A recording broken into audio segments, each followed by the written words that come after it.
16 লক্ষ টাকা আয় কর 15%, 16 থেকে 20 লক্ষ টাকা আয় কর 20%।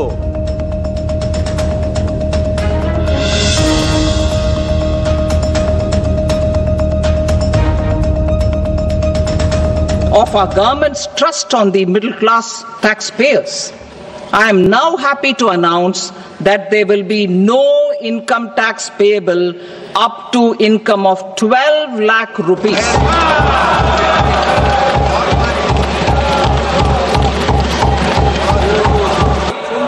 Average income of 1 lakh per month other than the special rate income such as capital gains under the new regime.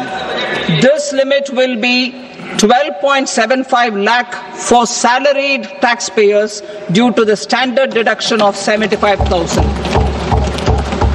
Slabs and rates are being changed across the board to benefit all taxpayers. The new structure will substantially reduce the taxes of the middle class and leave more money in their hands, boosting household consumption, savings and investment. In the new tax regime, I propose to revise tax rate structures as follows: 0 to 4 lakh rupees nil, 4.8 lakh rupees to 4 to 8 lakh rupees 5%, 8 to 12 lakh rupees 10%, 12 to 16 lakh rupees 15%, 16 to 20 lakh rupees 20%, 20 to 24 lakh rupees 25%, and above 24 lakh rupees 30%. এ তো কর ছাড়ের কথা ঘোষণা করলেন কেন্দ্রীয় অর্থমন্ত্রী, যেদিকে তাকিয়েছিল গোটা দেশের মধ্যবিত্ত মানুষ যারা চাকুরিজীবী। নিঃসন্দেহে বড় ঘোষণা, প্রত্যেকেই সে কথা বলছেন। বেশ কয়েকটা পলিটিক্যাল রিয়াকশন পেয়েছি, তাও শুনিয়েছি। শত্রুঘ্ন সিনহা সাংসদ, তিনি এই মুহূর্তে কি বলছেন সরাসরি শুনুন। का सवाल हो या ग्रीनफील्ड एयरपोर्ट का सवाल हो या इतने और इंफ्रास्ट्रक्चर और बढ़ाने की बात हो, तो अच्छा लगता है, बहुत अच्छा लगा है। लेकिन क्या इतना ही काफी है? क्या बिहार में उन्होंने पहले कितनी बड़ी बड़ी स्पेशल पैकेज की बात की थी, क्या हुआ उसका? इस बजट में भी उम्मीदें थी। क्या हुआ जो बोली लगाई थी बिहार की 50,000 करोड़ दूंगी? माननीय प्रधानमंत्री जी ने कहा था कि 1 लाख करोड़ दूं, 75,000 करोड़ दूं, 1.5 लाख करोड़ दूं। क्या हो गया उसका? उसके बदले उसकी तुलना में, स्पेशल पैकेज इन बातों की तुलना में, ये बजट का ये जो लोक लुभावना बजट बिहार को देख के पेश किया गया है, वो मुझे लॉलीपॉप समान दिखता है उसकी तुलना। बहरहाल जो हुआ, something is better than nothing, हम उसकी सराहना करते हैं बिहार के कॉन्टेक्स्ट में। अब रही बात सैलरीड क्लास को, अच्छा है, जानते सैलरीड क्लास को वोट ये देने का मतलब है कि आप वोटर्स पर नजर रख रहे हैं, इसलिए मैंने कहा चुनावी बजट है। ये तो बहुत पहले से हमारी मांग थी, एक्सपेक्टेशन थी कि सैलरीड क्लास को बढ़ना चाहिए। वहां पे वो 5 लाख और 7 लाख और 10 लाख हम लोग तो कह ही रहे थे, 15 लाख कम से कम होना चाहिए। चलो 12 लाख हुआ, हम उसकी प्रशंसा करते हैं सीतारामन जी की भी और प्राइम मिनिस्टर ऑफिस की, पीएमओ की, जिसने ये बजट बनाया है, prime minister, honourable prime minister Narendra Modi के गाइडेंस में, हम उसकी तारीफ करते हैं। लेकिन बिहार के मामले में आप कहे तो थोड़ा डिटेल्स देना, बहुत जगह नहीं डिटेल्स दिया है, वहां डिटेल्स नहीं दिया गया। सैलरीड क्लास के मामले में सैलरीड क्लास तो वाकई सबसे ज्यादा सफरिंग या सबसे ज्यादा कंज्यूमर्स या सबसे ज्यादा जो कंट्रीब्यूशन अगर देश के ग्रोथ में आता है तो वो सैलरीड क्लास का आता है। এদিকে ক্যান্সার সহ 34টি জীবনদায়ী ওষুধে কর ছাড়ের ঘোষণা নির্মলা সীতারামনের। এর ফলে ওইসব ওষুধের দাম কমতে চলেছে, কমছে সার্জিক্যাল সরঞ্জামের দামও, কমছে লিথিয়াম ব্যাটারি, মোবাইল ফোনের দাম, ইভি গাড়ির দামও কমছে। খুব পরিষ্কার, ইভি ভেহিকেলের ক্ষেত্রে আরো বেশি উৎসাহ দিতে চাইছে কেন্দ্রীয় সরকার। To provide relief to patients, particularly those suffering from cancer, rare diseases and other severe chronic diseases, I propose to add 36 life-saving drugs and medicines to the list of medicines fully exempted from basic custom duty.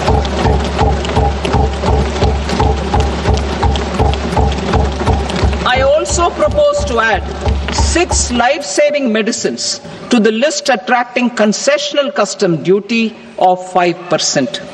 Full exemption and concessional duty will also respectively apply on the bulk drugs for manufacture of the above. কেন্দ্রীয় অর্থমন্ত্রীর বাজেটের এই ঘোষণা শহরবাসী দেখছেন কিভাবে, কৌস্তব? একেবারে দেখো, আমি এই মুহূর্তে রয়েছি হাজরা যে চিত্তরঞ্জন ক্যান্সার হসপিটালে রয়েছে, সেখানে যে রোগীর পরিবারের যে সদস্যরা রয়েছে তাদের সঙ্গে আমি একটু কথা বলে নেওয়ার চেষ্টা করব। যে আজকে বাজেটে ঘোষণা করা হয়েছে যে ক্যান্সার সহ যে 36টা জীবনদায়ী ওষুধ রয়েছে, সেই জীবনদায়ী ওষুধের শুল্কে ছাড় দেওয়া হচ্ছে, 100% শুল্ক ছাড় দেওয়া হচ্ছে, অর্থাৎ ক্যান্সারের ওষুধের দাম কমছে। সাধারণ মানুষ হিসাবে কিভাবে দেখছেন এটা? আমি আমাদের উপকার হবে, খুবই ভালো লাগছে।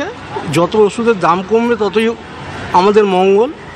আমরা চাই শুধু ক্যান্সার কেন, আরও সুগার থেকে আরম্ভ করে যাবতীয় যত অ্যান্টিবায়োটিক ওষুধ আছে তার দাম কমুক, তাতে আমাদের খুবই উপকার হবে। ক্যান্সার সহ 36টি জীবনদায়ী ওষুধের শুল্কে ছাড় দেওয়ার ঘোষণা করা হয়েছে, সাধারণ মানুষ হিসেবে কি বলবেন? অবশ্যই ভালো লাগছে আমার, কারণ ক্যান্সার যে ট্রিটমেন্টস, তার যা ওষুধের দাম, তাতে সাধারণ মধ্যবিত্তের নাগালের বাইরে ছিল। কিন্তু যাই হোক, বিলম্বিত বোধোদয় কেন্দ্র সরকার এটা যেটা করেছেন সেটা আমি সাধুবাদ জানাই। এটা অনেক আগেই করা উচিত ছিল, যাক ভালো লাগছে। ক্যান্সার, সুগার, যেগুলো মানে ট্রিটমেন্ট লং প্রসিডিওর, যেটা দীর্ঘ প্রসিডিওরে যেটা চলে, সেখানে একটা পরিবার নিঃস্ব হয়ে যায় এই ওষুধ, এত কস্টলি ওষুধ কিনতে। যাই হোক, ভালো লাগছে এটা আমি সাধুবাদ জানাই কেন্দ্র সরকারকে। একেবারেই শুভজিৎ, শহরবাসী কি যেমনটা বলছেন যে একটা পরিবার নিঃস্ব হয়ে যায়, এই জায়গায় দাঁড়িয়ে ওষুধের দাম কমা নিঃসন্দেহে তাদের কাছে একটা ভালো খবর। অর্থাৎ আজকে যে বাজেট পেশ হয়েছে তাতে এই যে ক্যান্সার সহ যে 36টা যে জীবনদায়ী ওষুধ, সেই জীবনদায়ী ওষুধের শুল্কে যে ছাড় দেওয়ার কথা ঘোষণা করা হয়েছে, তাতে কিন্তু কলকাতা শহরবাসীর যে সমস্ত পরিবারের যে সদস্যরা, পরিবারের পরিজনরা রয়েছেন, তারা কিন্তু যথেষ্ট আশাবাদী এবং তারা কিন্তু যথেষ্ট খুশি বলা যেতে পারে। সঙ্গে থাকো কৌস্তব, নিউজ রুমে চলে যাই। আমাদের নিউজ এডিটর সৈকত বসু এই মুহূর্তে আমাদের সঙ্গে রয়েছেন। সৈকত দা, একটু আগে এক্সপার্ট যারা ছিলেন বা পলিটিশিয়ান যারা ছিলেন তাদের সঙ্গে কথা হচ্ছিল, তারা তাদের মতটা তুলে ধরলেন। আমজনতা এই বাজেট থেকে কি পেল, এখনো পর্যন্ত কি জানতে পারছি আমরা তাদের রিয়াকশনটা? দেখো, আমজনতার সব থেকে বড় প্রাপ্তি এবারের বাজেট থেকে সেটা হচ্ছে আয়করে একটা বড় মাপের ছাড়। এবং সত্যি কথা বলতে কি, কেন্দ্রীয় বাজেটের দিকে আমজনতা তাকিয়েই থাকে আয়কর সংক্রান্ত কি ঘোষণা হচ্ছে সেটা জানার জন্যে। এবং অর্থমন্ত্রী নির্মলা সীতারামন সেটা জানতেন যে এটাই হচ্ছে মূল আকর্ষণ, এবং একজন দক্ষ বক্তার মতো তিনি আয়করের প্রসঙ্গটা রেখে দিয়েছিলেন একেবারে সবার শেষের জন্য, কাইন্ড অফ শো স্টপার এর জন্যে। এবং সেখানে গিয়ে তিনি একটা বড় মাপের ঘোষণা করেছেন। আসলে অর্থনীতির যে অবস্থা, লোকের হাতে টাকা কড়ি কম, মূল্যবৃদ্ধি ক্রমশ বাড়ছে, এই অবস্থায় মানুষ চাইছিল যে মূলত যারা বেতনভোগ কর্মচারী, যাদের আয়টা সীমিত, তারা চাইছিল যে হাতে কিছু টাকা আসুক। সেই আশাটা এবারের বাজেটে অর্থমন্ত্রী নির্মলা সীতারামন পূরণ করেছেন। আমরা জানি যে আমাদের এখন দু ধরনের কর কাঠামো আছে, একটা পুরনো কর কাঠামো, একটা নতুন কর কাঠামো। এবং এখন এই নতুন কর কাঠামোর ওপরেই সরকারের একটু সঙ্গে থেকে অভিষেক বন্দ্যোপাধ্যায় কিছু একটা বলছেন, সরাসরি শোনাবো দর্শকদের। ওখানে আবার বলেছেন যে 4 থেকে 8 লাখের জন্য 10%, 8 থেকে 12 লাখের জন্য 20%, 20 থেকে 30 লাখের জন্য 25%। একটা অস্পষ্ট জায়গা রয়েছে, আমাকে পড়তে হবে, তারপর আমার যা বলার আমি বলবো। সৈকতদার কাছে আরেকবার যাই। সৈকতদা, একটু আগে আমরা কথা বলছিলাম জগন্নাথ চট্টোপাধ্যায়, বিজেপি নেতা জগন্নাথদা যে কথা বললেন যে পে কমিশন ঘোষণা হয়ে গেছে, আগামী বছর কেন্দ্রীয় সরকারি কর্মচারীদের বেতন অনেকটাই বেড়ে যাবে, সেই দিকটা মাথায় রেখেই সামঞ্জস্য বজায় রাখার জন্যই আজকে কর ছাড়ের এই ঘোষণা 12 লাখ টাকা পর্যন্ত। হ্যাঁ, সেটা তো একটা দিক নিশ্চয়ই আছে।